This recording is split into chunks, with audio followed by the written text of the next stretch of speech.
10వ తరగతి ఫలితాలలో నంద్యాలకు వన్నె తెచ్చిన విద్యార్థులకు టీడీపీ జిల్లా ప్రధాన కార్యదర్శి ఎన్ఎండి ఫిరోజ్ గారి చేత ప్రోత్సాహపూర్వకమైన అభినందన సన్మానం. ఆంధ్రప్రదేశ్ ప్రైవేట్ స్కూల్స్ అసోసియేషన్ ఆధ్వర్యంలో బాల అకాడమీ విద్యా సంస్థలో 10వ తరగతిలో అత్యధిక మార్కులతో విజయం సాధించిన విద్యార్థులను అభినందించి ఘనంగా సన్మానించడం జరిగింది.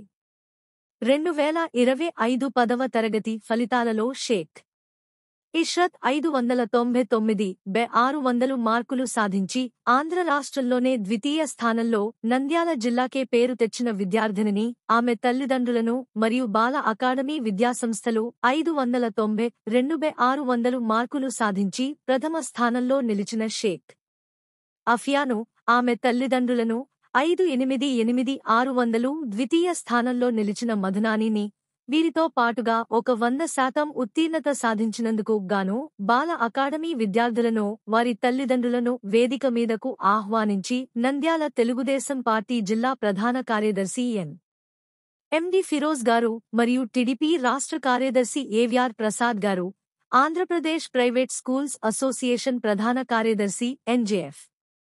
లయన్, ఎంజీవి రవీంద్రనాథ్ గారు, జిల్లా ప్రెసిడెంట్ ఏపీపీఎస్ఏ బాల అకాడమీ వ్యవస్థాపకులు ఎం.సి. కొండయ్య గారు, ఆయన సతీమణి ప్రభావతమ్మ గారు, ప్రిన్సిపల్ మాధవీలత మేడం గారు, దండి దస్తగిరి గారు, రీజనల్ ప్రెసిడెంట్ ఏపీపీఎస్ ఏ పడకండ్ల సుబ్రహ్మణ్యం గారు, ఎన్ఎస్ఎండి ఆరిఫ్ గారు, పల్లె వెంకట సుబ్బయ్య గారు ఈ సభలో పాల్గొని అభినందించి ఘనంగా సన్మానించడం జరిగింది. ఈ సందర్భంగా ఎన్ఎండి ఫిరోజ్ మాట్లాడుతూ 10వ తరగతిలో రికార్డు మార్కులతో చరిత్ర సృష్టించిన విద్యార్థిని రాష్ట్రంలో నంద్యాల జిల్లాకు మంచి పేరు సంపాదించారని అన్నారు.